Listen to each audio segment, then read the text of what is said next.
estão sempre, né, carimbadinhos aí com a gente.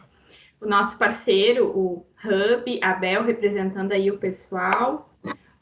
A nossa palestrante do dia, a Rosmarie, que a professora Bel vai apresentá-la um pouquinho melhor, porque eu sei que vocês já são parceiras de longa data, né?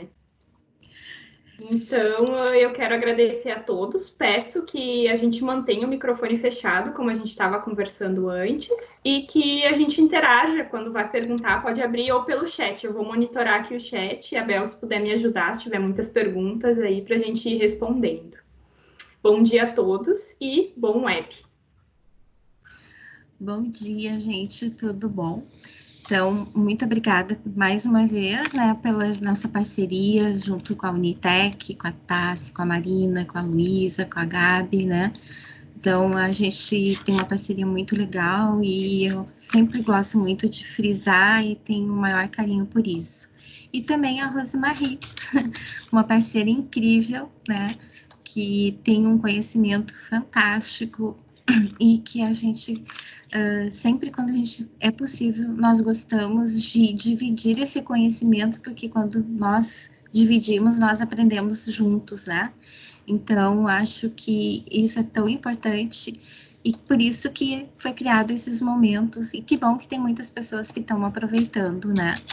Então, a Rosmarie, ela vai comentar um pouquinho sobre ela, provavelmente, deixo para ela, mas ela é uma parceira da área da TI, junto no Hub, né, na H2H, é uma parceira que vem trazendo valor, né, também para mais conhecimento dentro da área do Mindset Ágil, como ela vai apresentar agora, e também tem outras, e ela também vai estar no Summit no sábado, né, depois ela pode até comentar, onde ela vai falar sobre a transformação digital. Então, é uma questão bem do momento e do que nós estamos vivendo hoje. Então, muito obrigada a todos que estão aqui. Muito obrigada, Rose, pela oportunidade de te ouvir. Então, agora é contigo. Então tá, muito obrigada pelas apresentações, pelo espaço. Todos me ouvem bem? E gostaria também só de confirmar se vocês estão vendo a apresentação. Eu fiz um compartilhamento, tá? Perfeito, obrigada. Então, gente, a ideia é a gente fazer uma conversa aqui, então fiquem bem à vontade para, enfim, fazer perguntas, né? Trouxe aqui uma ideia, né, do que seria o mindset ágil, né? Alguns fundamentos que enfim, proporcionaram a criação desse mindset ágil. Mas antes da gente ir para ele, vou falar rapidamente quem sou eu, para quem não me conhece. Eu sou professora na Unicinos, trabalho bastante ali com a turma das exatas, da informática ali, né? Então, tenho atuação principalmente nos cursos de TI, ciência da computação, os cursos de sistema de informação, enfim, todos os cursos ali eu tenho alguma atuação. Também trabalho por causa da minha formação, trabalho também um pouco com a escola de negócios, gestão em negócios, né? Eu fiz o meu doutorado em administração. Então, essa é um pouquinho de mim aí, só para vocês saberem, dentro da Unicinos. Mas eu também trabalho com consultoria, eu tenho uma empresa de consultoria. E sou parceira da Bel ali, né, no Hub. Então, essa ideia aqui da gente trazer um pouquinho desses fundamentos, desse mindset, está ligado, né, ao que a gente faz também lá junto com a Bel. Tá? Então, comentando um pouquinho sobre mim, não vou me estender muito nessa questão da apresentação, mas deixei meu e-mail ali, né, é o e-mail da minha empresa, e também vocês podem me seguir lá no LinkedIn, geralmente eu sou mais ativa no LinkedIn. Tive que escolher uma rede, né, gente, são tantas redes aí, então eu tive que escolher uma, né. Então, fique à vontade para se conectar comigo aí, enfim. Eu coloquei aqui, não sei se vocês estão vendo aí, talvez tenha algum delayzinho, mas eu coloquei uma pergunta, e como a gente está usando o chat aqui também, se vocês se sentirem mais à vontade, vocês podem usar o chat, e se vocês se sentirem à vontade, vocês podem usar o QR Code ali, que é um ambiente que eu coloquei, para a gente poder fazer alguns momentos de interação, né? Então, eu queria saber um pouquinho de vocês aí, numa palavra ou num emoticon, qual é a expectativa de vocês para hoje, tá? Então, pensando em mindset ágil, qual que seria a expectativa de vocês? Se vocês puderem contribuir, só para eu ter uma ideia, seria bem legal. Vou dar uns segundinhos para vocês pensarem e já sigo adiante.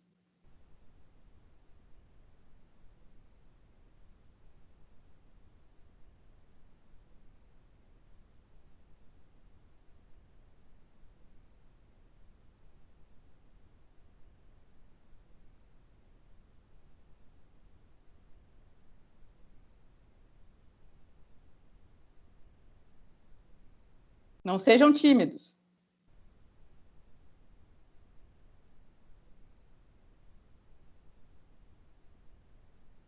Legal. Eu vou deixar, como a gente está usando o chat ali, vou deixar vocês, fiquem à vontade para ir, né, colocando ali os pontos.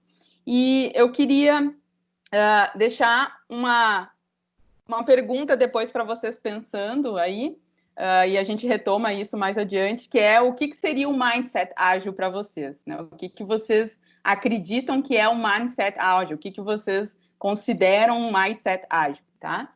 Então, deixo essa pergunta aí para vocês, junto com a expectativa, e vou adiante aqui no que eu planejei para a gente conversar. Tá? Então, olhando pelo título, né, da nossa web meeting, a gente fala ali em crise, né, em Covid-19, crise, que o Covid levou a gente a se reinventar. A gente tem ouvindo muito isso, né? E que foi tudo muito rápido e tudo mais. E algumas pessoas acabam, né, ficando pessimistas em relação a essa crise, né? Então tem toda essa situação de notícias ruins também que nos envolve. Então essa palavra crise, ela gera, né, um sentimento às vezes muito negativo, né? E aí eu queria trazer nesse primeiro momento, só para a gente iniciar a conversa, a ideia de que se a crise, né, ou como a gente fala às vezes em alguns momentos até no contexto de gerenciamento de projetos, né? O risco, né? Geralmente, quando a gente fala risco, crise, a gente vem com aquela imagem negativa, né? É algo ruim e tal. Mas será que realmente é algo ruim? Ou é uma oportunidade para a gente abrir uma outra porta e olhar por essa porta e ver o que tem aí para a gente poder, né, se reinventar e poder trabalhar nesse sentido, né? Então, deixo aí com vocês essa ideia, né, de se a crise é algo negativo ou positivo, se é uma oportunidade que traz para nós, né? Então, eu volto para a pergunta, o que é mindset ágil? Vou dar uma olhadinha ali no que a colega Andréia colocou ali, ó. Então, a Andréia colocou ali que é a capacidade de se adaptar às estratégias para responder às circunstâncias conforme elas surgem. Tem muito desse contexto, né? Tem muito dessa questão da adaptação, né? E eu vou adiante aqui para trazer um pouco dos fundamentos que levam a essa questão do mindset ágil. E fiquem à vontade para interagir por ali, para a gente trocar ideias, tá? Então, quando vocês veem essa imagem aqui, talvez vocês já conheçam a metáfora do copo, né, com água, né? Então, quando vocês veem essa imagem, não precisa responder para mim, mas o que vocês pensam a respeito, né? O que vocês lembram, né? Qual é o primeiro sentimento que tem, né? Então, o mindset, quando a gente traz a palavra mindset, ela está muito ligada à questão do nosso modelo mental, e o nosso modelo mental, ele é construído ao longo do tempo, desde que a gente nasce, né? O nosso convívio com os nossos pais, com a nossa família, tudo que a gente vai construindo e vai obtendo de valores, enfim, né, da nossa experiência, tudo vai nos levando a um modelo mental, a um mindset. E quando a gente observa, né, ou vivencia, né, ou tem alguma experiência, esses valores vêm à tona e a gente, às vezes, ou muitas das vezes, a gente atua de acordo com aqueles valores, a gente nem pensa muito a respeito, né? Então, até tem um livro bem interessante, que é o Rápido e Devagar, que ele fala muito dessa questão de como que o nosso sistema, né, dentro do cérebro. A gente tem 2 sistemas, um que é o rápido e um que é o devagar. E o rápido, ele é muito nessa questão do instinto, dos valores. Então, a gente já toma, já faz algo, já tem uma ação em relação àquilo que a nossa experiência traz do dia a dia, tá? Então, não sei ainda, vamos adiante nesse sentido, mas não sei ainda qual é, né? Aí deixo para vocês aí qual é como vocês enxergam esse copo com água aí, principalmente quando a gente fala da metáfora da água, que eu já vou esclarecer um pouquinho mais na sequência, tá? Então, tem um livro bem legal que traz essa questão dos modelos mentais, que é o livro da Carol Dweck, que provavelmente alguns de vocês já viram, enfim, acho que é legal a gente trazer essa referência. E ela fala muito dessa situação do mindset fixo e do de crescimento, né? Desses modelos mentais, que é o que está relacionado com a palavra mindset. E é o que está relacionado com aquele copo com água ali que a gente viu. Então, o que acontece? Se eu tenho um mindset mais fixo, eu estou muito naquela linha de mente mais fechada, digamos assim, e que eu tenho já algumas crenças muito fortes no sentido de que não vai dar para ser diferente, não vou conseguir me adaptar, é assim mesmo, o meu talento é esse, não consigo mudar, não consigo aprender coisas novas, né? Então vai muito para esse lado, e ela até traz alguns exemplos bem interessantes no livro sobre figuras importantes, né, da nossa história, jogadores importantes, por exemplo, o pessoal de esporte, geralmente, né? Porque geralmente o pessoal de esporte, jogador de futebol, esse tipo de personagem, eles têm muito essa característica de eu nasci com o talento e é isso, né? Não preciso de mais nada. Então, tem tanto essas pessoas que nasceram com o talento e que acham que nasceram com o talento, e acho que só, se puder só, eu estou escutando o microfone aqui. Obrigada. Então, essas pessoas que nasceram, né, que, enfim, tem essa característica de pensar que nasceram com talento e aquilo ali já é suficiente, muitas vezes elas estão com esse mindset fixo.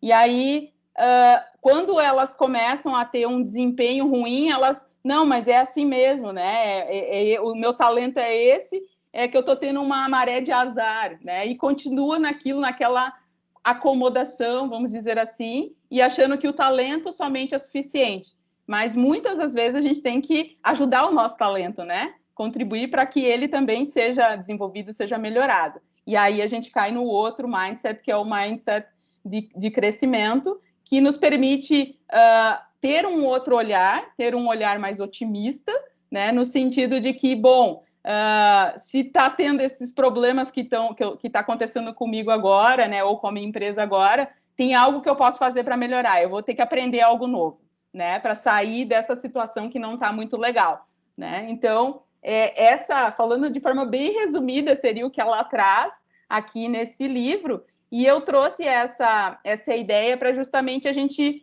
fazer o link com a palavra mindset. Então, é um modelo mental, que inicialmente a gente pensa aqui na questão pessoa, mas que a gente pode levar isso, né, para uma organização, e imagina, todas as pessoas têm o seu próprio modelo mental, e como que a gente transforma todos esses modelos mentais, ou como a gente, né, promove esse modelo mental de agilidade, né, no ambiente organizacional, principalmente, porque daí são várias pessoas, né, em conjunto. Então, falando de novo da metáfora da água, vocês só me confirmam aí se tá tendo delay na passagem dos slides aqui, tá, gente? Eu tô passando e tô falando, eu não sei se tá fazendo, né, certinho ali o tempo, tá? Mas voltando, então, obrigada. Voltando aqui para a metáfora da água, né? Essa metáfora da água, dependendo do teu mindset, né? Se é fixo ou um mindset mais de crescimento, você vai ter, né, essas duas opções aqui, né, num primeiro momento. Se é uma pessoa que é mais no nível do mindset fixo, que tem, né, alguns valores mais voltados, né, para pessimista, digamos assim, a pessoa iria olhar e, tá meio vazio esse copo aqui, né? E no caso da pessoa mais otimista, mais mindset de crescimento, ela vê oportunidades, né? Então, tá meio cheio. A forma de ver é outra, né? Então, a gente precisa ir mais para esse meio cheio, né? Para a gente ver que a gente tem oportunidades para preencher ali, né, naquele copo com água. Então, essa seria a metáfora de maneira geral. Eu trouxe também aqui, rapidinho, só para a gente entrar, né, no conceito efetivo de mindset ágil. Trouxe aqui o que seria o significado de ágil, né? Então, com base no dicionário, né? Fui lá, normalmente a gente gosta de ir no dicionário para ver esse tipo de coisa, principalmente quem é professor, né? Enfim. Então, ali, né? Se move com facilidade, ligeiro, veloz, né? Vivo, rápido, eficiente, rápido no trabalho. Então, é mais ou menos o que a gente estava pensando, a questão ágil, né? E o modelo mental, então, o mindset alguns daquele, principalmente, né, o mindset de crescimento ágil, né? Então, eu tenho que fazer com que esse modelo de crescimento, o segundo ali, que ele se torne mais ágil, né? Então, que abordagens a gente pode utilizar para isso, para promover esse mindset? E antes até disso, um pouquinho, de onde veio essa ideia, né? Então, é legal a gente dar uma olhada de onde veio essa ideia para a gente entender os princípios e ir adiante para usar as abordagens para nos ajudar a construir esse mindset. Então, de maneira geral, eu trouxe uma definição aqui, né, do meu entendimento, se alguém for colocar essa definição, né, ela vem de várias fontes, óbvio, né, mas eu fiz uma compilação, então posso dizer que tem um pouco de mim aqui também no meio, né? Mas se eu fosse colocar uma definição, eu ia colocar isso para o contexto organizacional, de gestão, principalmente, né? O mindset ágil, para mim, seria a descoberta e experimento de melhores maneiras, né, de trabalhar e desenvolver novos produtos e serviços, né? Lembrando que a descoberta aqui é a gente permitir descobrir coisas novas, então mindset de crescimento, né? E experimentar no sentido de que pode dar errado. E a gente tem que, de novo, ter o mindset de crescimento, né? Tem que ter muita resiliência aí, e esse é o momento, né? A gente está vivendo isso, né? Então, descoberta e experimento são as palavras, né, importantes aí, que estão ligadas, né, com essa definição que eu vejo, né, de mindset ágil. Legal, mas de onde veio essas ideias, né, de descobrir, experimentar e tudo mais? Da onde veio isso? A gente pode dar uma olhada o que a gente aprendeu com as crises do passado, né? Então, dali começou, né? A gente tem uma bagagem muito grande, tem uma história muito grande, tem muitas coisas interessantes que foram criadas no passado. Muitas das ferramentas que a gente usa hoje em dia foram criadas em momentos de crise, né? Até tem uma teoria muito interessante na administração, que é o Chaos Theory, né? A teoria do caos, que trata dessa, né? Aqui eu estou trazendo de forma bem simples, mas trata dessas características, desses aspectos de que quando há uma crise, as pessoas, para sair dessa crise, elas são mais criativas, elas desenvolvem maneiras diferentes de enfrentar aquela situação, maneiras melhores de enfrentar aquela situação, colaboram, olha o que a gente está vendo aí, né? As pessoas colaborando, né? A gente, eu vejo toda hora nas redes sociais, nunca vi tanto tipo de colaboração, nunca vi um cenário como esse, né? Mas, assim, em momentos de crise isso acontece, né? As pessoas, normalmente, elas vão se juntar para criar, fazer a cocriação, que a gente fala, né? Para criar em conjunto e para trazer melhores maneiras de, né, lidar com aquela crise e sair daquela crise. Então, isso é muito comum e a gente consegue ver isso na história. E eu trouxe aqui a foto da Segunda Grande Guerra, que dali a gente tem alguns ensinamentos bem interessantes, principalmente no que diz respeito ao ágil, né? Então, muitos dos fundamentos que surgiram aí que estão relacionados à agilidade surgiram dessa situação de crise aqui, né? Então, muitos países, enfim, enfrentaram lá na Europa a questão de crise, não só na Europa, né? Praticamente no mundo todo. E o que aconteceu? A gente teve alguns achados bem interessantes. E um deles que se destacou muito, imagino que alguns de vocês já conheçam, já tenham estudado a respeito, mas eu trago aqui que eu acho que é bem legal a gente recuperar essa referência, que às vezes a gente olha para os métodos ágeis, olha para essas metodologias que surgem hoje em dia, mas todas elas foram fundamentadas com base nesse sistema aqui que foi criado, né? Então, esse sistema, o sistema Toyota de produção, ele é um fundamento, né? Ele é um conceito muito legal que foi criado justamente logo depois da guerra, né? Então, o Japão ali queria se reinventar, né? Queria fabricar automóveis e, olhando a forma como os Estados Unidos fazia, era impossível para eles, principalmente porque eles estavam saindo de uma crise, saindo da guerra, né? Então, eles estavam devastados, eles não tinham lucro, não tinham dinheiro, na verdade, né? Não é lucro, eles não tinham dinheiro para investir, né? Para ter grandes estoques, para ter uma produção como era a produção de carros nos Estados Unidos, por exemplo. Mas eles queriam trabalhar, investir nessa área, porque eles imaginavam, né? Eles tinham lá como ideia que isso ia fazê-los melhorar economicamente. Então, esses dois livros aqui, os dois livros também têm em português, tá? Mas eu acabei colocando a capa aqui do livro em inglês, enfim. Os dois livros são muito interessantes porque conta toda essa história de como que foi essa crise, de como eles se superaram e quais os conceitos interessantes, né? Princípios e valores que vieram dali, que a gente vai carregando e que a gente está trazendo para métodos ágeis e tudo mais. Tá? Eu já comento um pouquinho sobre eles. Eu vou, num primeiro momento, trazer os princípios para vocês, né? Então, eles lá trouxeram o princípio de melhoria contínua. Então, lá naquela época, eles já começaram a pensar, bom, a gente tem que fazer melhoria contínua, né?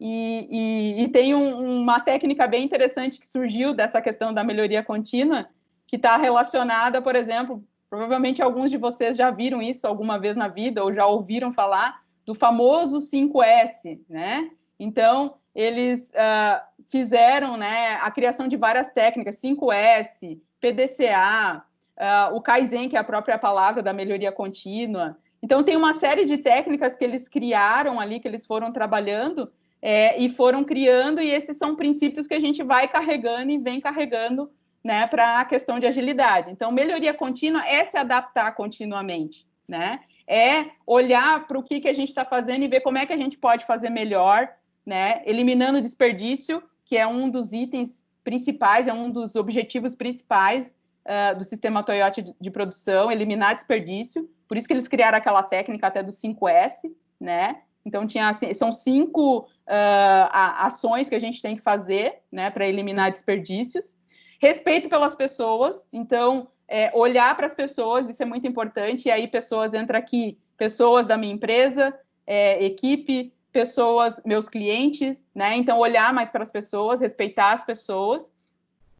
O processo certo vai produzir os resultados certos, né, então olhar para o meu processo, considerando melhoria contínua, o que eu posso melhorar, porque eu tenho que tornar o processo certo para ele resultar nas coisas certas, senão não adianta, se eu estou fazendo o processo errado, não adianta, né? E aí eles trazem muito aquela frase que está ali embaixo, né? Pare de consertar os problemas, né? Elimine os problemas, né? Eles trazem muito isso naqueles livros. Adicionar valor à organização por meio do desenvolvimento das pessoas e parceiros, né? Então, esse é um ponto bem importante, né? E que já estava lá naquela época, então preciso desenvolver as pessoas, porque são elas que vão melhorar o processo e são elas que vão entregar valor, né? E a solução contínua de problemas raiz, eu tenho que entender o que é realmente o meu problema para eu poder aprender e resolver efetivamente, não ficar só consertando os problemas, né? Resolver efetivamente, né? Esse é o core, digamos assim, né? O principal desse sistema Toyota aí. A gente aprende muito lendo esses livros ali, do Taiichi Ohno e do Womack Jones ali, que é o outro. Mas além a gente tem várias bases, eu trouxe 2 principais aqui, tá? Além do sistema Toyota de produção, também na década de 80, ali mais ou menos, surgiu essa outra ideia aqui, né, que se chama Teoria das Restrições. Não sei se alguém já teve a oportunidade de ler esse livro, A Meta. O meu livro que eu tenho aqui não é essa capa, é uma outra capa, mas aqui ele tá uma edição comemorando, enfim, 30 anos, tal. Então, esse livro aqui, ele trata dessa questão da restrição, né? E se a gente for fazer um link ali com o sistema Toyota de produção, que é justamente eliminar desperdício e melhorar, né, o processo, a teoria das restrições, ela vem como uma ferramenta interessante aqui, porque ela tem justamente essa abordagem de olhar o que está me impedindo de ir para frente, né? Então, identificar qual que é meu problema raiz, minha causa ali, né, que está me levando a essa consequência de não ir para frente. Então, ele traz essa abordagem de olhar as restrições, né, e isso aqui é muito interessante, que quando eu estou dando aula a respeito disso, ou quando estou fazendo principalmente consultoria, o que acontece, né, principalmente em consultoria, por quê? Porque a gente, às vezes, investiga uma situação, que é a restrição, né, que é o nosso gargalo, a gente remove esse gargalo, resolve esse gargalo, e mais adiante aparece outro. É comum, né? Por quê? Porque a gente, né, segundo até essa teoria, a gente tem essa situação de restrições, a gente tem muitas restrições que vão estar impedindo, né, o nosso sistema de atingir, ou a nossa organização de atingir a meta. E a gente tem que fazer o quê? A gente tem que estar continuamente, por isso da melhoria contínua, observando o que está nos restringindo de ir adiante. E resolver, né, fazer alguma ação, aí volto lá para a técnica do PDCA, que vem dessa época do sistema Toyota de produção, e o que eu tenho que, então, fazer, planejar, como que eu vou executar esse plano e vou medir para ver se ele realmente, né, me ajudou a resolver aquele gargalo e aí adiante, né? Então, essa teoria das restrições aqui também é muito legal nesse sentido. E, por último, né, claro, tenho viés em TI aqui, né, sou professora da área de TI, vou puxar a sardinha um pouco para o meu lado. Existe, né, depois que teve toda essa abordagem ali mais clássica, digamos assim, eu ia falar antiga, né, mas mais clássica, eu venho aqui para a época de 2001, que foi quando, né, um grupo de desenvolvedores profissionais do desenvolvimento de software se juntaram para criar esse chamado famoso Manifesto Ágil, né? E daqui surgiram vários métodos ágeis, né? O próprio Scrum, que provavelmente alguns de vocês já ouviram falar ou já até usam, ele veio em consequência desse manifesto aqui que foi criado, né? Então, o que eles falaram, né? Ou o que eles colocaram como valores nesse manifesto, né? Isso tem disponível naquele site lá que eu coloquei ali. Depois eu posso disponibilizar esse material para vocês, tá? O que eles colocaram, né? E aqui, claro, está muito o olhar de software, mas se a gente abstrair, tirar a palavra software aqui, a gente consegue aplicar isso para vários contextos, né, das nossas organizações que não são, daqui a pouco, somente de software, né? Então, indivíduos e interação entre eles, mais do que processos e ferramentas. Então, se a gente faz um link lá com o sistema Toyota de produção, processo certo para ter o resultado certo e melhoria contínua. E pessoas, né, colaboração, né? Então, o que acontece? Colaboro mais com as pessoas, interajo mais com as pessoas, mais do que seguir aquele processo à risca. Esse é o pensamento que a gente tem que ter agora, né? Porque às vezes o que acontece? Às vezes a gente fica preso no mindset fixo de que não, mas sempre foi assim, sempre funcionou, tá? Mas agora caiu uma bomba aqui no mundo, né? Agora não funciona mais. A gente tem que sair da sala de aula presencial e ir para o virtual, como aconteceu com as universidades, né? Agora a gente tem que sair do nosso ambiente de trabalho normal e ir para as nossas casas. Eu vi vocês conversando ali, agora a gente tem que organizar com a família em casa que momento que eu vou fazer minha reunião, né? Então, os processos e ferramentas que a gente usava talvez não funcionem mais tanto agora. Então, a gente tem que interagir mais entre nós e entre as pessoas para ver de que forma a gente trabalha melhor e qual é o processo agora certo para fazer as coisas certas, né? Então, eu trago essa reflexão para vocês aí e saio um pouco desse ambiente de software que está aqui no Manifesto Ágil para a gente abrir, né, o olhar para essa questão de, olha, como é importante, né, a interação com as pessoas, né? Quando eles dizem ali no segundo valor ali, software em funcionamento, eu vou contar rapidinho para vocês o porquê desse valor. O que acontecia há algum tempo atrás na indústria de software era que, principalmente ali década de 70, 80, 90. De 90 para cá começou a melhorar um pouco. Mas o que acontecia? O pessoal entregava um monte de documentação e nada de software. Porque existia toda uma situação que desenvolver software era algo complexo, né? Ainda é.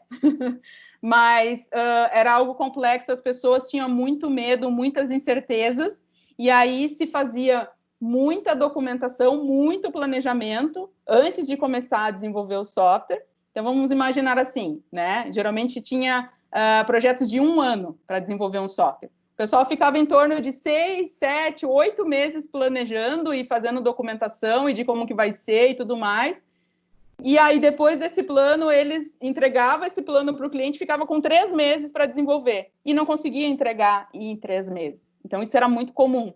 E aí, o que eles trouxeram aqui? Não, gente, a gente tem que entregar software funcionando. Não adianta eu ir lá, né, com um book de planejamento e entregar para o meu cliente. Ele não consegue usar o meu, né, o que eu estou entregando ali. É documento, não dá, né?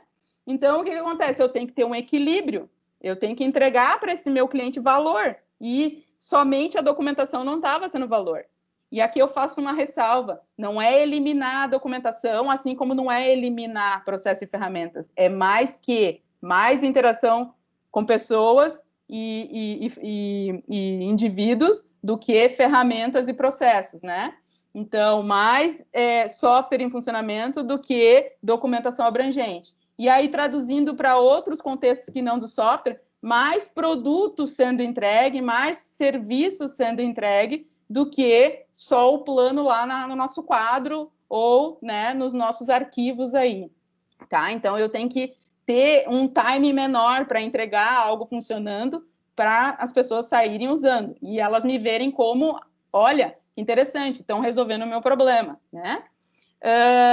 E colaboração com o cliente, eu até acho que esse item aqui vai muito, né, de encontro com o de cima lá, mas o de cima eles falam mais de equipe, e responder a mudanças, que é o que a gente está vendo agora, tá? Então, esse manifesto, eles se basearam no sistema Toyota, se basearam em teoria das restrições e mais algumas outras abordagens para criar esses valores aqui. E a gente consegue aplicar esses valores, se a gente, né, um vai adaptando do outro, né? Foi assim que eles fizeram, a gente também pode trazer aqui para contexto de organizações.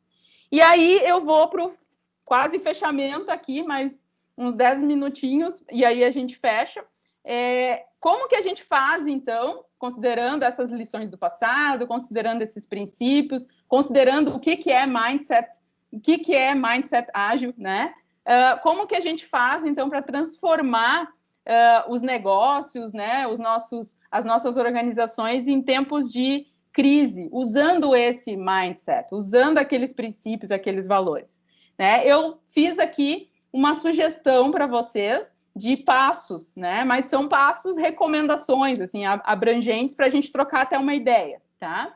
Então, primeiro, né? Conheça o seu cliente, né? Porque a gente precisa realmente saber do que ele necessita, hoje mais do que nunca, né? Então, a gente viu o boom que foi do pessoal, né, principalmente restaurantes e lanchonetes, de ir todo mundo, né, vou usar o exemplo aqui, né, de todo mundo para o delivery, né? Não vou colocar nomes aqui para a gente não fazer propaganda, mas foram todos para o delivery. Então, por exemplo, a minha padaria, né, que é aqui pertinho de casa, que eu ia a pé muitas vezes, está entregando via delivery. Perfeito, eles estão conhecendo o que o cliente deles precisa, né? Então, isso é super importante, conhecer o que o seu cliente realmente necessita. Claro que é um momento de sobrevivência de todo mundo também, mas voltando com aquele link da teoria do caos, é nesses momentos de caos e de crise que a gente tem essas ideias, porque até então eles nunca tinham pensado nisso. Será que eles também não seria uma ideia interessante já ter feito o delivery antes? Não sei, né? Teríamos que ter feito esse olhar para ver se daqui a pouco traria, né, lucro ou traria, né, alguns benefícios, mas é algo interessante a se pensar, né?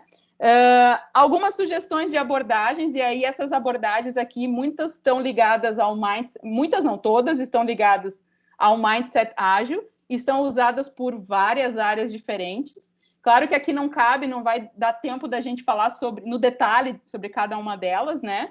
Mas eu tentei juntar o passo com a abordagem, que é mais ou menos o que a gente faz quando a gente vai aplicar algum conceito, né? Então, se eu preciso conhecer o meu cliente, essas duas abordagens são super interessantes, né? A abordagem do entendimento da experiência desse usuário. Então, como é que está sendo a experiência desse meu usuário, considerando, né, esse exemplo que eu dei ali da padaria entregando para mim no delivery?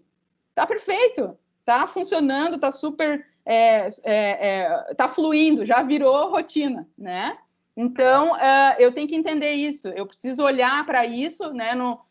Eu tenho que ver se está funcionando, não posso simplesmente adotar a situação e não monitorar para ver se está tendo um resultado legal. O Design Thinking também é uma outra abordagem que ajuda nesse sentido, né? A experiência do usuário é mais abrangente, né? Ela é praticamente um conceito mais abrangente, tem toda uma área aí das ciências sociais que trabalha essa questão da experiência do usuário, que a gente pode trazer para o nosso contexto e pode, né, pegar algumas técnicas e abordagens. E o Design Thinking já vai mais na linha, né? Já é mais fechadinho, digamos assim, já tem algumas técnicas mais fechadas, né? Mas ele também é usado justamente com esse ponto de conhecer o teu cliente, de fazer algo de acordo, né? Justamente pensando naquela parte de eliminar desperdícios ali. Então, fazer algo que realmente tenha sentido para aquele cliente que vai entregar valor para ele. Então, o Design Thinking tem, né, ideias e inovação ali por detrás que nos ajudam a conhecer o nosso cliente e ir adiante. Eliminar o desperdício, a gente já, né, falou sobre isso, e agora mais do que nunca, né? Eu vou dar um exemplo bem simples para vocês, de uma situação que aconteceu comigo, que está acontecendo, na verdade, que veio acontecendo e que eu como cliente, ajudei o meu fornecedor, né? E entra nessa questão de desperdício, que é o seguinte: e no final de semana, eu e meu esposo, a gente pede lá um lanche num determinado local lá, numa lanchonete, tá? E eles sempre mandam o pacotinho com ketchup e mostarda. E o guardanapinho, e mais um sal, e mais um palitinho. Sempre, sempre. Claro, já é do processo deles, né? Só que, gente, sabe o que acontece? E que aí eu comecei a perceber? Isso vai para o lixo. A gente não usa aquilo ali. Então, todos eles, com exceção do guardanapo e do palitinho, que às vezes a gente reaproveita, o ketchup e mostarda, que a gente não gosta, vai para o lixo. Olha o desperdício desse pessoal. Aí, o que eu fiz, eu que sou dessa linha de, não, vamos pensar em sustentabilidade no geral, vamos ajudar uns aos outros, né? E aí, eu estou co-criando com eles, é o que entra um pouquinho daqui a pouco no próximo passo. Eu mandei uma mensagem para eles e falei: olha só, eu sei que talvez, né, o sistema que vocês estão usando não permite isso, mas de repente colocar uma anotação, né, ou conversar, enfim, com esse fornecedor, né, do aplicativo, enfim, ou mesmo instruir os clientes, né, quem quer, né, que peça, sei lá, alguma coisa nesse sentido, porque para mim sempre vai para o lixo. Deve ter outras pessoas que jogam no lixo também, e eles estão pagando por isso. Né? Então, como que eu posso eliminar o desperdício? Eu tenho que revisar essas coisas, que o que funcionava antes talvez não funcione agora. Então, o eliminar desperdício está relacionado a isso, olhar o que é que a gente está fazendo e como que a gente pode eliminar desperdício. Né? Então, esse é um ponto. E tem algumas abordagens, né, que a gente pode trabalhar, e esse meu exemplo está muito ligado a isso: simplicidade, né? As leis da simplicidade, porque está todo mundo em casa, né? A questão de entregar com ketchup, com a mostarda e o guardanapinho é porque geralmente as pessoas pediam no trabalho ou algo nesse sentido, mas agora está todo mundo em casa, por quê? Né? Enfim, mandar só para quem realmente quer, né? Não sei, tem que dar uma olhada nesse sentido, mas ser mais simples, né? E até eu trouxe ali, ó, o conceito KISS, que eu gosto muito, isso a gente usa muito em software, né? que é esse conceito, né, de mantenha isto simples, estúpido, né? Essa é a tradução ali do conceito KISS, e a gente sempre, né, usa isso na TI, dá risada, porque é algo bem interessante, porque às vezes a gente complica demais as coisas. Pode ser mais simples, a vida pode ser mais simples, a gente está percebendo isso, né? E esse livro é muito legal, do John Maeda, ele é um professor do MIT, ele é designer, trabalha com tecnologia, trabalha com inovação e tudo mais, e ele tem lá as 10 leis da simplicidade, né? Então, a gente consegue, assim, ver como, às vezes, a gente complexifica as coisas, né? Então, pode ser mais simples, né? Além disso, eu coloquei aqui algumas sugestões de métodos, né? De livros e métodos que a gente pode usar. O Scrum é um que está sendo muito usado e para outras áreas também, né? Não só, ele começou na área de software, mas está indo para outras áreas. O Kanban, que veio do sistema Toyota de produção, literalmente, é uma técnica lá do sistema Toyota de produção. Esse livro aqui é uma adaptação para a área de software, né? E o outro livro ali é uma adaptação, em parte, do sistema Toyota de produção para quem é de software. Então, se vocês aí, enfim, né, trabalham com software ou alguém trabalha com software, esses dois últimos livros ali, eles são mais focados para essa área de software, né? E o Scrum, ele está sendo, até o Jeff Sutherland, que é um dos criadores, ele está levando isso adiante, né, para outras áreas, né? E é muito interessante porque realmente é um framework de gerenciamento, né? De gerenciamento de atividades, de tarefas. Então, a gente consegue adotar e colocar no nosso dia a dia, independente da área. O terceiro passo é entregue o quanto antes, para a gente poder ter o feedback.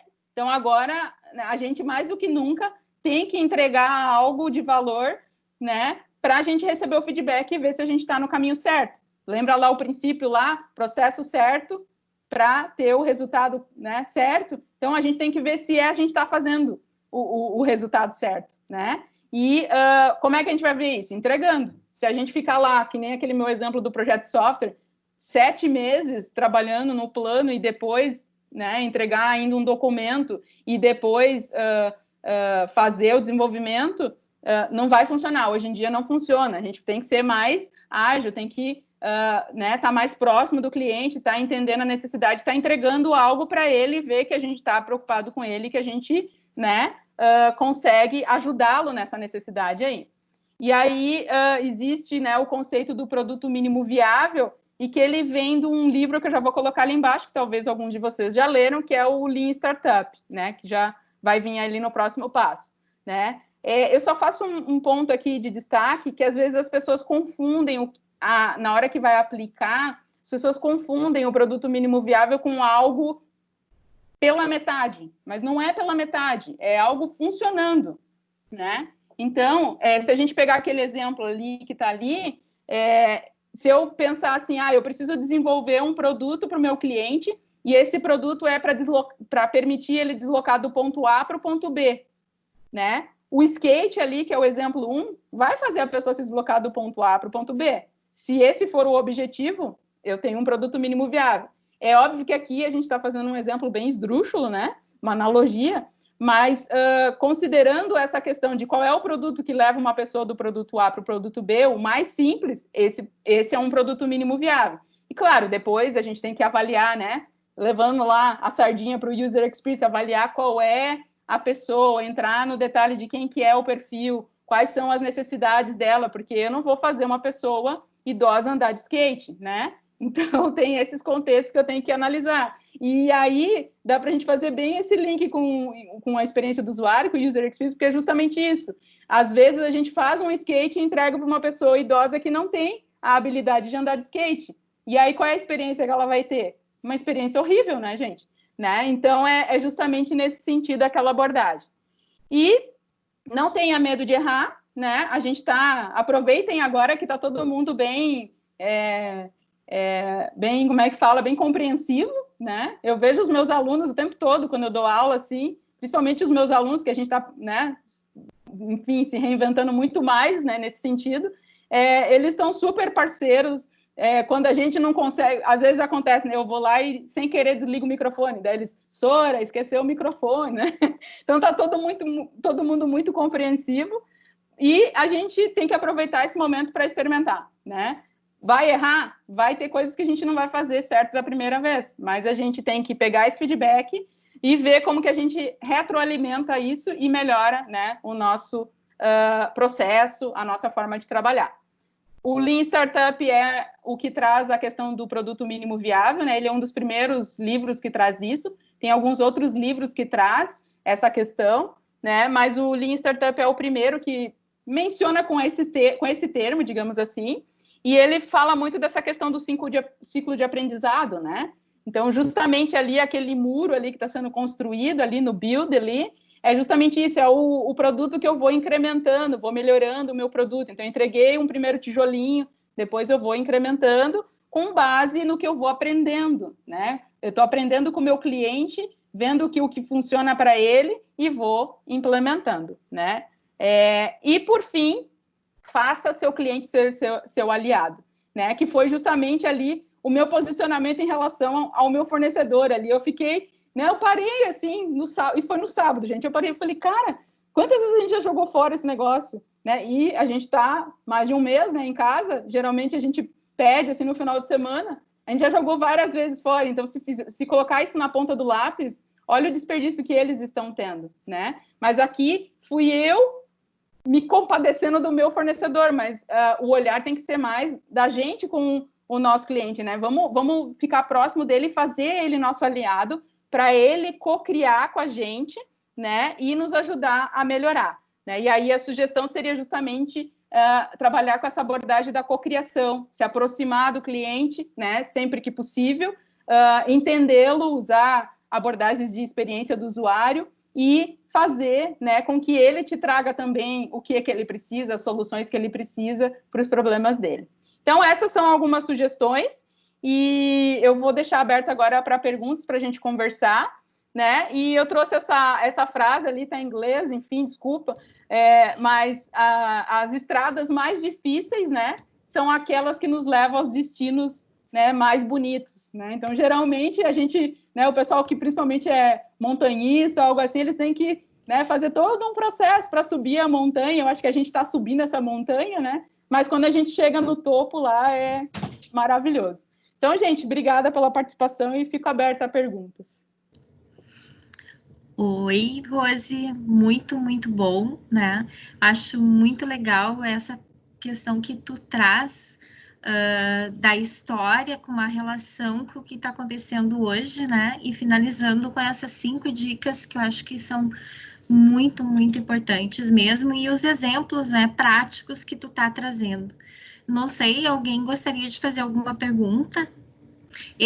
Vocês têm que colocar o celular, né, na frente desse QR Code e daí responder, né? Isso, né, Rose? Pode responder aqui também no chat. É que ali... No chat, em qualquer lugar, não tem problema. O que acontece? Estou acostumada com os alunos, né, no Teams, e aí os meus alunos têm vergonha de colocar ali. Então, eu coloco no Mentimeter porque é anônimo, daí o pessoal vai lá e faz. Mas fiquem à vontade, né? Obrigada, André. Gente, vocês têm algum comentário, alguma sugestão, alguma dúvida? Estou bem à disposição aí.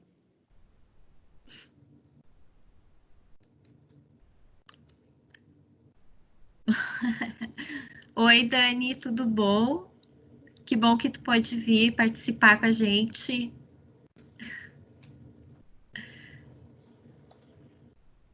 Então, tá, ó, o pessoal respondendo ali.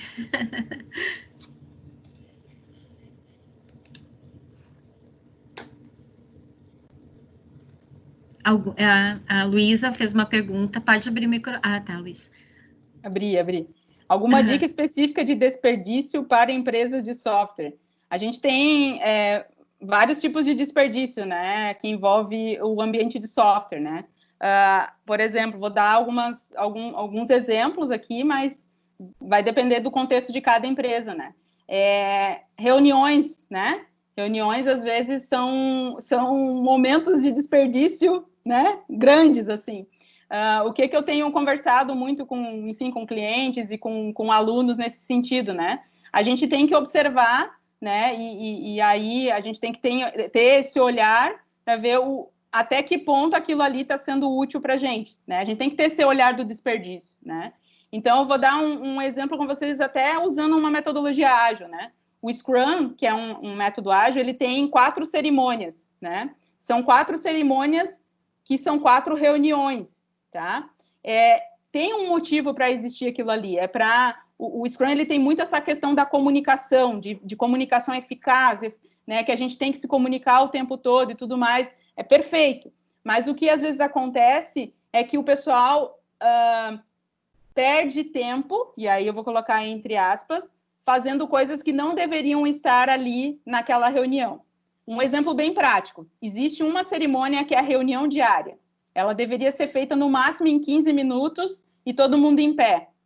Tá? Por quê? Porque é uma reunião rápida, só para alinhamento. Reunião diária, todo mundo, né? Diariamente a equipe levanta e comenta sobre o que fez, enfim, o que está fazendo, para quê? Para que todo mundo saiba o que a gente está trabalhando, né? Em que estágio a gente está, ou se tive dificuldade em alguma coisa. Esse é um momento de comunicação. Mas é isso, estou fazendo isso, né? Galera, ó, estou fazendo isso, não tive nenhuma dificuldade, está tudo beleza, porque se tiver, a gente fala depois à parte com alguém, né? Para não fazer todo mundo ali ficar perdendo o seu tempo naquela discussão que às vezes não tem nada a ver com todo mundo, né? Com pessoas bem específicas, né? Então, essa é uma reunião que geralmente o pessoal tem esse tipo de situação, né? E eu lembro quando eu era Scrum Master, né? No Scrum existe esse papel, o Scrum Master, que é justamente o líder ali que vai conduzir essas reuniões e não permitir que exista esse tipo de desperdício. Eu lembro que acontecia nos primeiros times do pessoal ficar contando toda a vida, né? Olha, ontem eu acordei e tomei café e não sei o quê. Não, cara, assim, ó, o que tu fez? Rápido, né? Eliminar desperdício, o que tu fez? Né? Beleza, teve algum problema? Não. O que tu vai fazer hoje? Ah, meu plano é esse. Show, vambora. Qual que é o próximo, né? Então, eu lembro que às vezes esse meu jeito maluco de ser, que vocês estão vendo aqui, eu fazia isso. Não, gente, calma, que isso? Vai contar toda a vida aqui agora? Não. Né? E eles ficavam meio assim, nossa, mas não, a gente não pode eliminar, a gente tem que eliminar o desperdício, né? Esse tempo é valioso, né? Então, se precisar, tive problema, beleza. Depois sai dessa reunião, vai lá com o líder, enfim, gestor, e vê o que a gente vai fazer para resolver essa situação, e daqui a pouco, se precisar envolver mais alguém, beleza, mas não é deixar todo mundo lá, que às vezes acontece, fica todo mundo lá, daqui a pouco tá todo mundo assim, ó, né? Em cima das cadeiras lá, todo mundo em pé, passou 20 minutos e tá, e aí? Né? Então, essa é uma situação que às vezes acontece, que a gente tem que cuidar bastante. Tá? Tem uma pergunta da Daniela Horta, tu tá conseguindo ver ali? Deixa eu ver aqui. Luísa, depois só me diz se eu respondi direitinho a tua pergunta. Legal. A Daniela aqui. A relação do mindset ágil para fazer a transformação. Gostaria de perguntar a relação do mindset ágil para fazer a transformação de fato. Então, a relação é justamente nessa linha daqueles princípios lá do melhoria contínua ali, né? E o testar, né? Porque quando a gente está fazendo transformação ágil, né? A própria palavra, né? Transformar, a gente está saindo de um estado e indo para um outro estado. E aí, quando a gente acrescenta a palavra digital, é porque a gente está saindo de um estado onde a gente talvez não faça tanto uso de tecnologias, né? Tecnologias principalmente emergentes, e eu estou indo para um cenário de incerteza, que um outro estado, que agora eu tenho um suporte grande daqui a pouco da tecnologia, né? Eu vou dar um exemplo para vocês de transformação digital aqui num contexto, que até é um exemplo que eu vou dar spoiler aqui, porque eu ia usar no sábado, mas de repente eu mudo o exemplo no sábado, que é o exemplo da L'Oréal. Não sei se vocês viram como é que a L'Oréal está se transformando digitalmente, né? Então, eles estão usando reconhecimento facial, então, tecnologia de reconhecimento facial, para entender como que é a face, né, das mulheres e sugerir melhores maquiagens, melhores produtos para, né, o rosto daquela pessoa. Então, essa é uma situação. Eles têm outras coisas que eles estão usando, inteligência artificial e tudo mais, mas essa é uma situação. Aí, se a gente pensar a respeito, a L'Oréal é muito clássica, né? Uma empresa clássica, tradicional, né? Que tem toda uma bagagem lá que, beleza, funciona do jeito que é hoje, né? E aí, ir para esse novo estado aí, é um estado de incerteza. Então, quando a gente vai para momentos, né, e estados de incerteza, o que a gente tem que fazer? A gente tem que experimentar, a gente tem que ter o mindset ágil. A gente tem que ter o mindset ágil no seguinte sentido, de que a gente vai errar, não vai dar certo lá já logo de primeira, né? Talvez quem for experimentar ali vai ter problemas. E aí a gente está falando de tecnologia, né, para essa situação está sendo ainda muita coisa desenvolvida, então a gente tem que ter essa consciência de que a expectativa pode ser falha num primeiro momento, então eu não posso pensar em voltar atrás, mas vamos adiante, vamos ver como que a gente resolve, aquela ideia de resolver o problema na causa raiz, e não só ir resolvendo os problemas, né, corrigindo ali pequenos detalhes, não, vamos fazer o teste, vamos ver onde a gente errou e vamos corrigir efetivamente o que é o problema.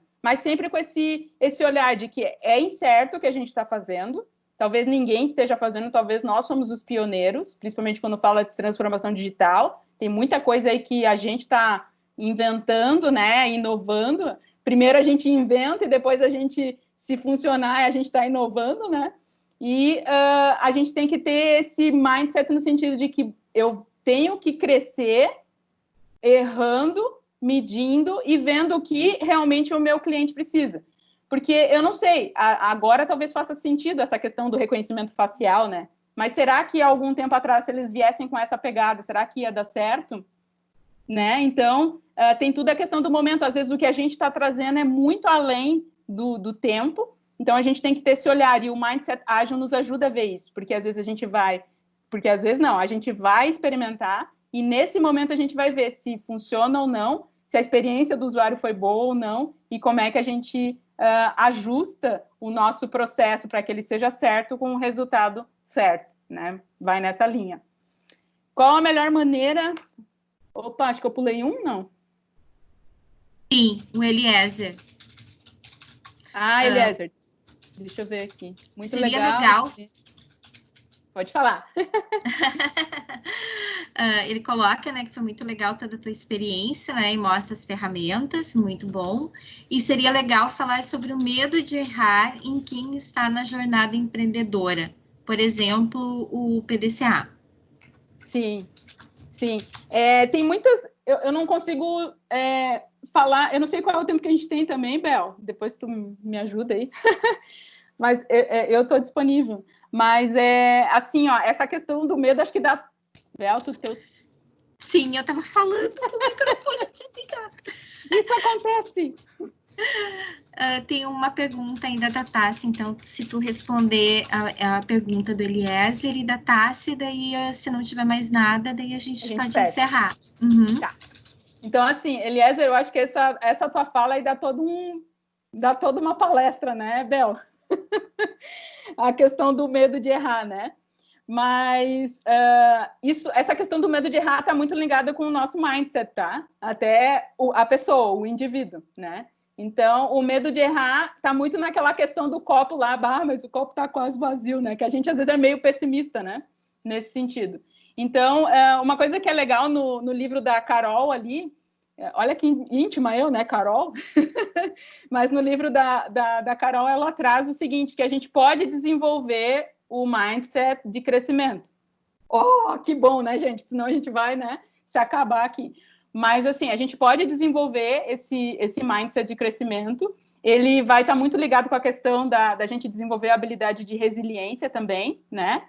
E está muito ligado com uma outra questão que até vem de outros livros, que daí talvez eu até trouxe um aqui, ó, que eu não coloquei, mas esse aqui é um, ó, o dos originais do Adam Grant, que é super legal. Que tá a imagem. Desculpa. Não apareceu aqui?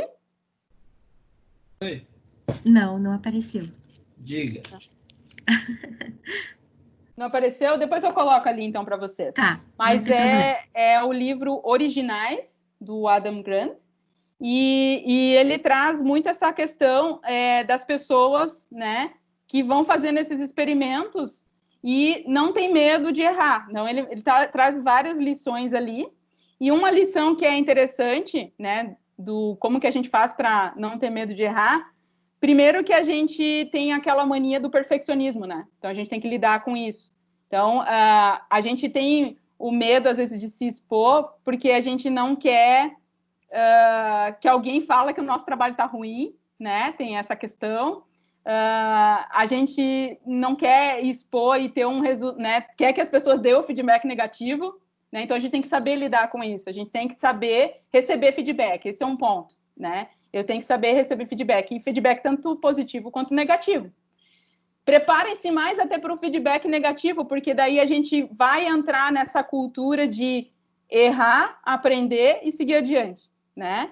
Se a gente tem isso, a gente consegue se desenvolver melhor nesse sentido. Mas isso aqui dá toda uma outra palestra, né? Com esse tema é super, super interessante, né?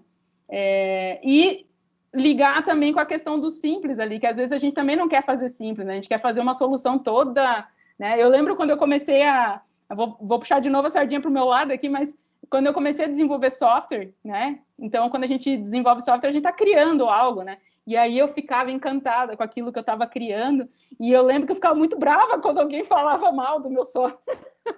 Então, assim, justamente essa questão, a gente não quer se expor, a gente não quer ter, né, um feedback negativo, esse que é o lance. Porque às vezes a gente se dedicou tanto naquilo, né? Muitas vezes a gente se dedicou muito naquilo ali. A gente investiu tempo. Então, poxa, às vezes as pessoas não têm a noção do quanto a gente investiu ali, né? E aí faço um destaque aqui para a gente ter empatia por todas as pessoas, né? Para cuidar quando a gente dá os nossos feedbacks também, para a gente não magoar as pessoas, mas a gente tem que considerar assim, o que está sendo avaliado é o seu produto, não é você, né? Então, é esse ponto aí que a gente tem que cuidar, e o mindset ágil nos ajuda nesse sentido, né? Que é um mindset de crescimento, principalmente, ágil. Então, eu consigo receber o feedback negativo, consigo aprender com ele, olhar o que é o copo cheio ali, quais as oportunidades para crescer, e consigo fazer isso de forma ágil, melhorando continuamente, né? Então, essa seria uma ideia ali, principalmente levando em consideração o PDCA, né? Vou planejar, vou executar, vou ver o que foi o resultado e vou aprender e vou retroalimentar, né? Isso seria uma ideia. E o da Tassi ali, qual a melhor maneira de começar a usar ou implantar na empresa os métodos ágeis? A melhor maneira...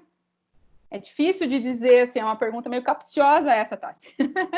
Mas, assim, o que eu vejo, isso em qualquer... Já trabalhei bastante com melhoria de processos, né, implantação de processos dentro de empresa, sendo de software e não software também. Eu já trabalhei em alguns projetos. Mas, primeiro, a gente tem que entender, né, qual é a cultura dessa empresa, né? Esse é o primeiro ponto, assim, entender... não dá para fazer goela abaixo, né? Então, eu tenho que entender a cultura dessa empresa e fazer algum tipo de sensibilização com as pessoas, porque são as pessoas que vão fazer, né, esses métodos funcionarem. Eu já tive algumas situações, quando eu implementava...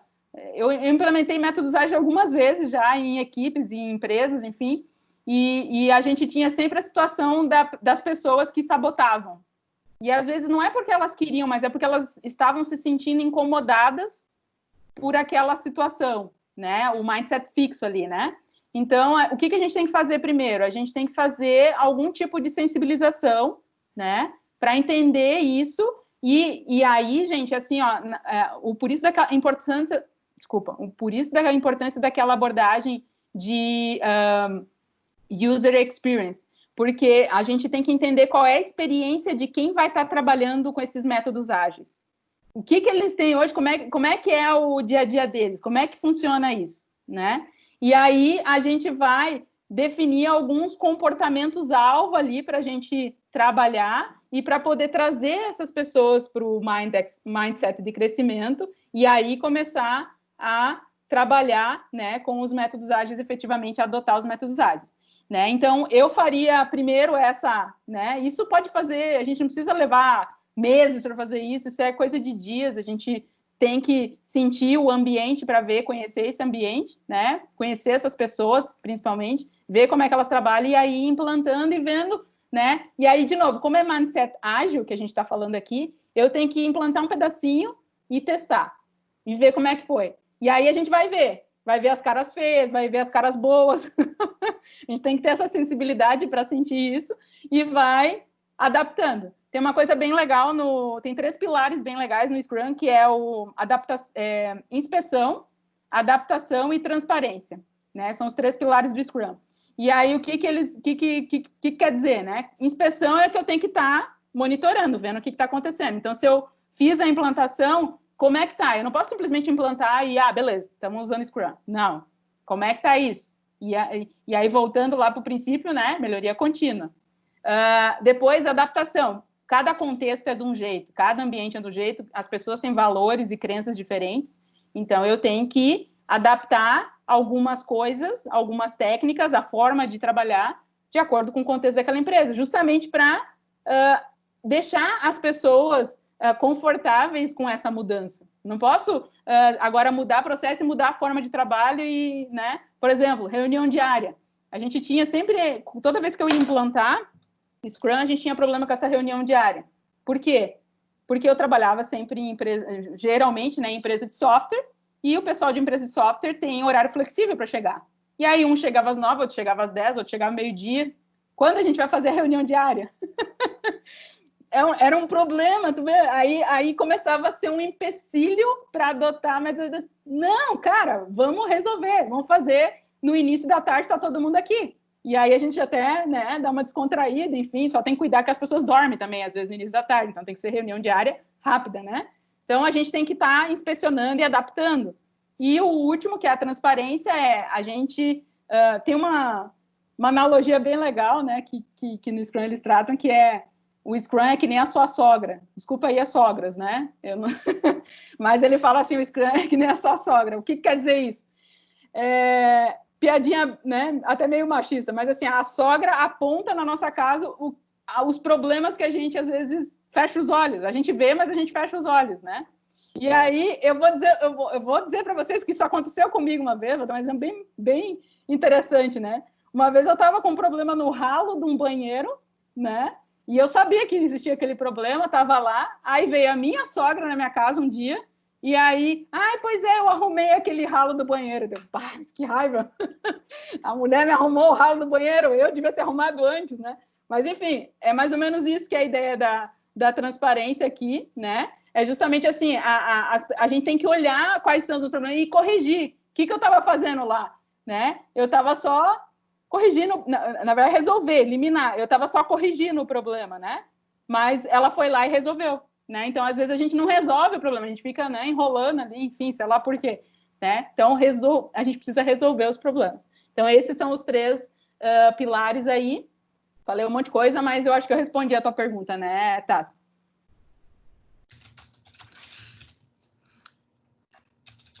Sim, a Tassi já vai responder. Gostei muito da palestra, achei bastante produtiva. Não sei se quem está por aí ainda tem mais alguma dúvida, alguma pergunta, ou se a gente pode ir se encaminhando aí para o encerramento.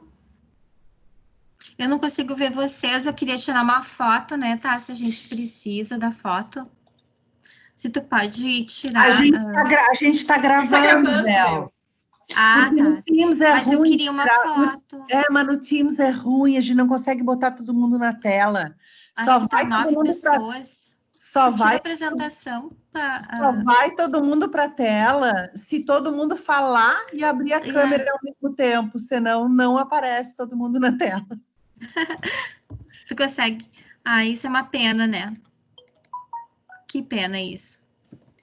Mas então tá, gente. É a ferramenta do Teams que é assim. No Zoom é muito mais fácil, né? Uhum. Tu quer tirar a apresentação, Rose? Tiro. Desculpa, não vi que eu estava apresentando. Não tem problema.